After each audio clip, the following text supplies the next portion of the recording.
Let's go ahead and bring in Steiner Sports CEO, Brandon Steiner. One of the country's top memorabilia moguls. I have an unbelievable guest, Brandon Steiner. Brandon's second to none. First of all, David, welcome. Hey, thank you for having me. Nice Appreciate to see it. you, my friend. You came from Philly? Yes, sir.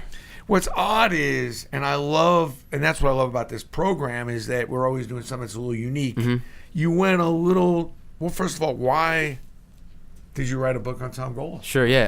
It's the $1 million question people is asking me now. So I actually went to LaSalle University in Philadelphia, graduated in 2013, and I followed the basketball team religiously when I was there. Communication major, did the TV, radio, traveled the team when they went to the Sweet 16, everything. And during that time, I actually met Gola, or through a colleague of mine, through a faculty member there. He said he met Tom Gola, and at the time, Gola was kind of sickly. He had a fall back in 2003, where he was pretty much in, I would say, quote-unquote hospice care for a while. And then one thing led to another. I met him, did a newspaper article about it, never thinking that I would eventually write a book. Someone, during a time said, someone should write a book about Tom Gola. Only person to win was the MVP in the NIT and NCAA? Yeah. I mean, that's a rarity. But how good a player was he? Yeah, he was good. I mean, it's cliche to say, but Mr. All-Around thing, I mean, he really was Mr. All-Around. I mean, he's your quintessential NBA player now that grabs triple-doubles on a nightly basis. He's all-time leading rebounder in NCAA history. I don't think a lot of people know that, 2,201. But yeah, he did everything. I mean, for a 6'5" guy, 6'6" guy to bring up the ball in 1954, rebound is kind of unheard of. Pass, yeah, he did everything. Shoot, Hall of Famer. But why? What's the takeaway on this book? What are people going to remember? If you're a hoop junkie out there, as I am, I love hoops, and I can't wait to read this.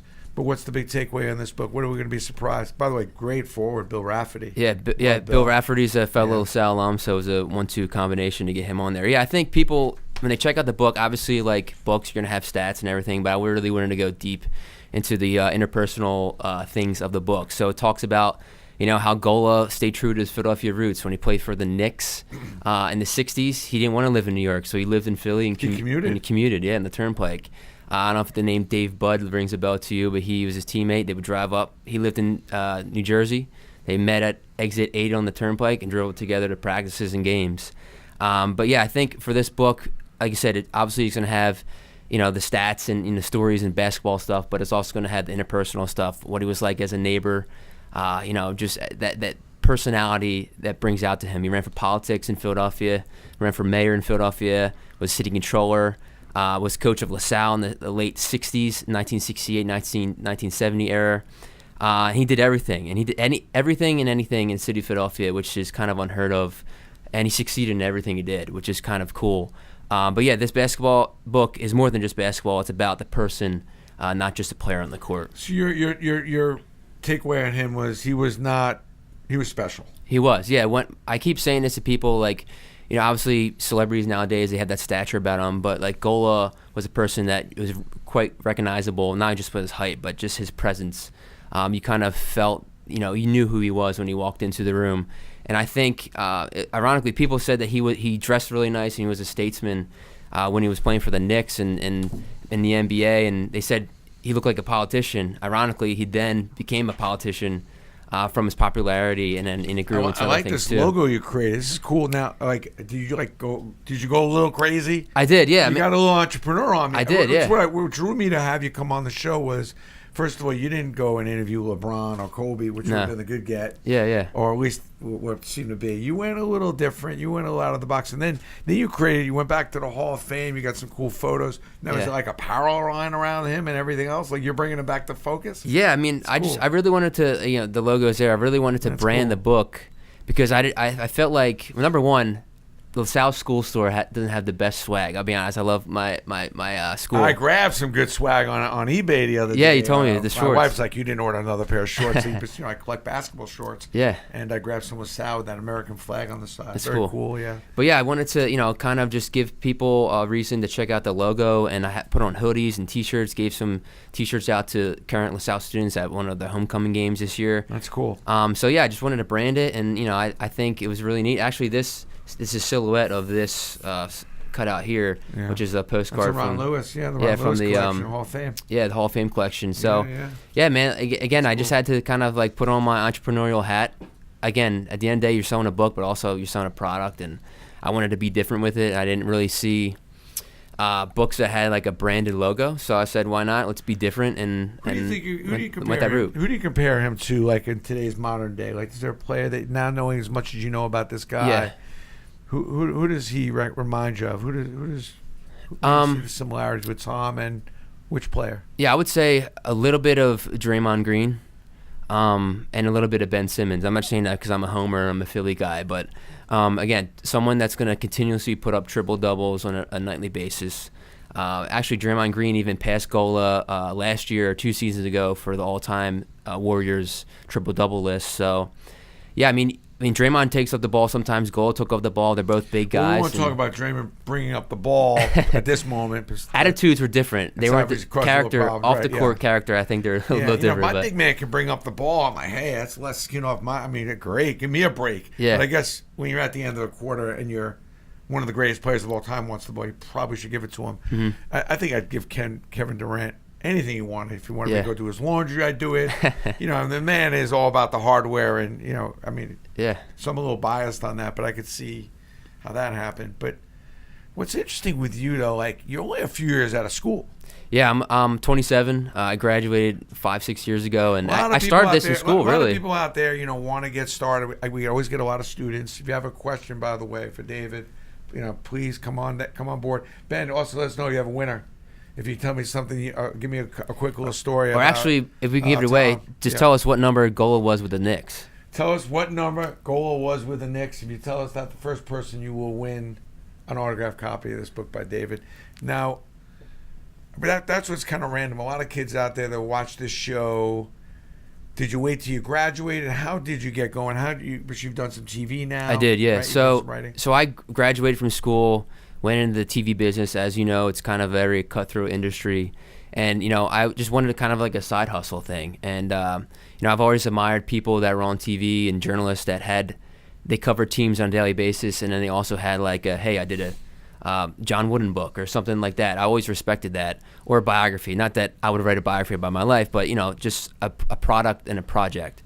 So that, I put my head down a year after I graduated. I started it actually. It took me pretty much 5 years to write, but when you kind of crunch it down, probably like 2.5, because as you know, the book process doesn't happen in a month. It takes a while. It's a process. Yeah, so I kind of put my head down. I interviewed 125 people during that span of being in the TV business, which was a busy time for me off the bat. So to make time for the book, literally I would come home and work on it. Off days, call 5, 10 people. So you were working a full-time job and doing this? I was, yeah. Okay, that means after 5 o'clock you may have to work out there. Just a little note for some of the young ones out there. That there's sometimes 9 to 5 just doesn't work. But you're working 2 things at the same time. How much money did you have to outlay to do a book like this? Obviously, a little bit in regards to the Not research much. phase. Yeah, I was lucky that I have a relationship with LaSalle, so when I got archives and I needed materials, obviously I paid for copies and stuff. I have bundles and bins full of just Gola stuff and, like I said, stuff here, cards and random pamphlets and stuff. But it's an investment too, just like any product that you create. Like, you want to put money into it. And it's funny, I told my publisher I'm more into marketing the book than I was finishing it, because like I said, had that entrepreneurial spirit to myself. And Who was your publisher?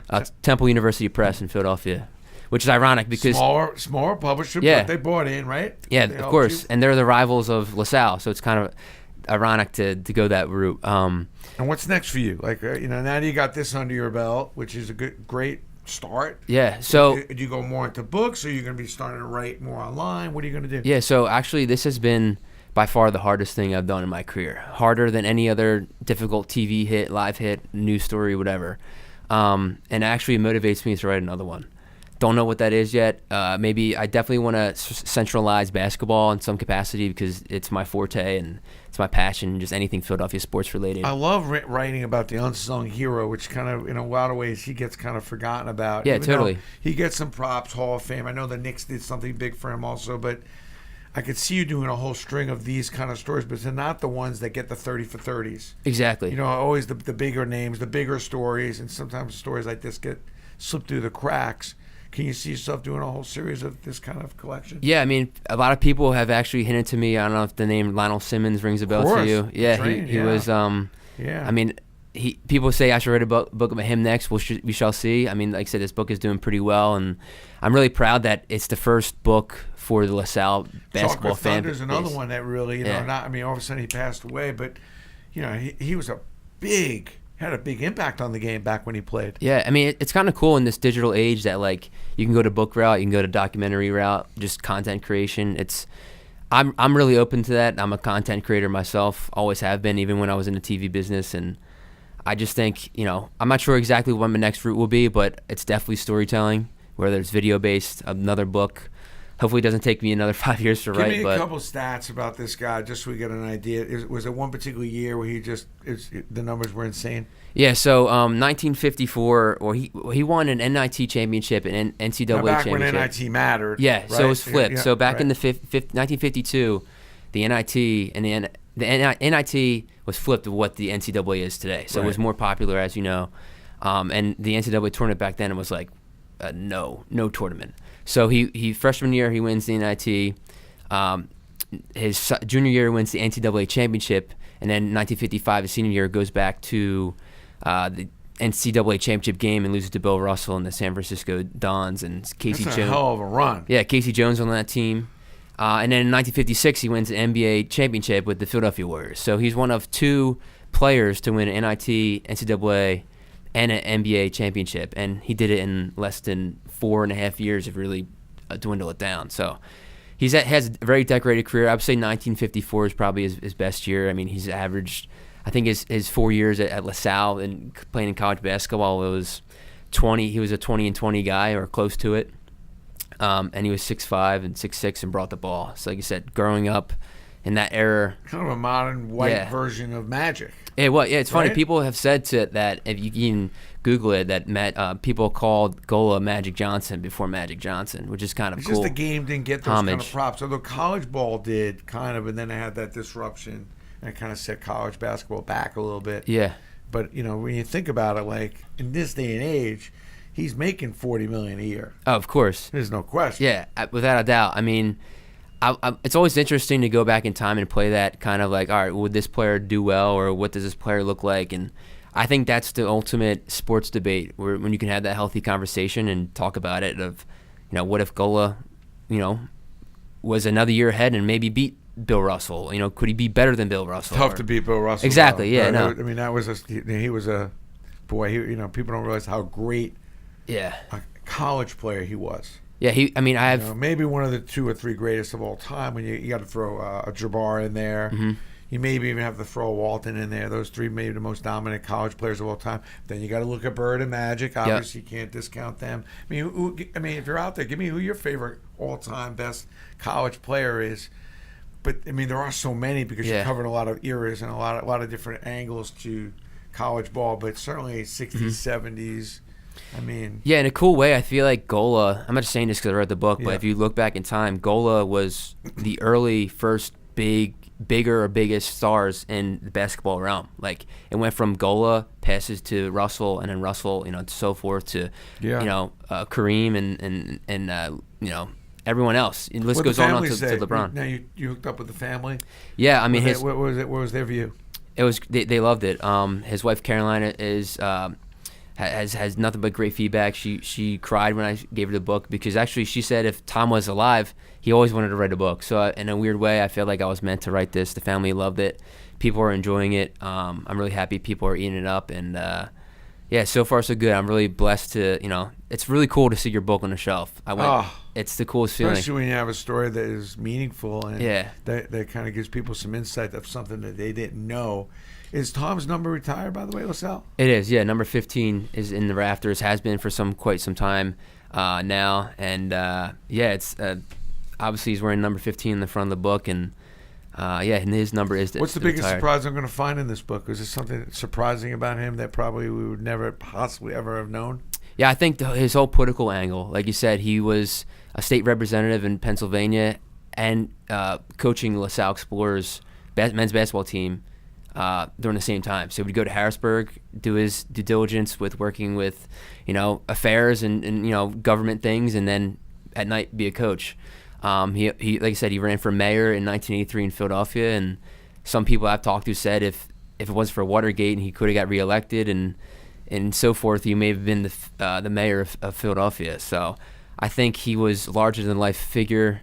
He is like you said, the popularity of today of the athlete you kind of see now with LeBron James and everyone else. Of its time, really. Yeah, think about it. He How was. about high school? Was he like when I was awesome? Yeah, he was a great high school player. Went to LaSalle College High School in Philadelphia. So he stuck to that Christian Brothers. Is that right near Villanova, LaSalle? Now it is. So back in the day, say, the high school was on the same campus as the university, same building. So he literally didn't go anywhere. He just stayed in the same building. Wow. But yeah, he was a sought after high school player. He almost came close to potentially going to NC State. So yeah, I mean, he was a sought after person during that time. And it's not every day you see, like you said, a 6'6", 6'5" guy in high school. How's sales on this book? I mean, doing great. Will people buy a book like this? I mean, because he's not the most popular name. Or Yeah, no, this I has a little understand. rhythm in Philly, I bet. Yeah, and totally. And no, I'll Right? be honest with you, I've had people said, why write a book? And to my answer, why not? I mean, like you said, I told you off air, like I had a goal what I wanted this book sales-wise to be and numbers in my mind, and now we're on goal number 2.5, 3. So I've been very blessed, and I'm excited. I'm hustling like crazy. I love the grind and the hustle. Yeah. You got a little entrepreneur spirit. I do. I mean, my whole thing is that you can be a writer, you can be a teacher, you can be, a lot of things where you don't think there's a monetization play. Like you could do really good things for good people for all the good reasons, and monetize. Yeah. And make a few bucks and be entrepreneurial. I think entrepreneurism, in a lot of people's minds, is just a business thing. Mm-hmm. It doesn't have to be a business thing. Like you're in the editorial writing, and you could be entrepreneurial. I love it. I mean, for me, it really comes down to execution. Like you said, I had an idea, literally called up his wife, had some research. I've had one person tell me, "Don't write the book because it's not going to do well," and here we are now with the book in stores. It's in Barnes & Noble. It's online. Amazon, I think, at one point we're sold out, which is fantastic. So for me, again, it's always all about executing on your ideas. Ideas are cheap until you really, put it together. And, it's up to people. If the book's not good enough, then it's not going to sell. But I think people are eating it up, and I think people are going to like it. What do you tell kids in school, that are taking communications, writing? What do you tell kids in school now, having learned what you've learned? What would you tell your young self if you're going back to school?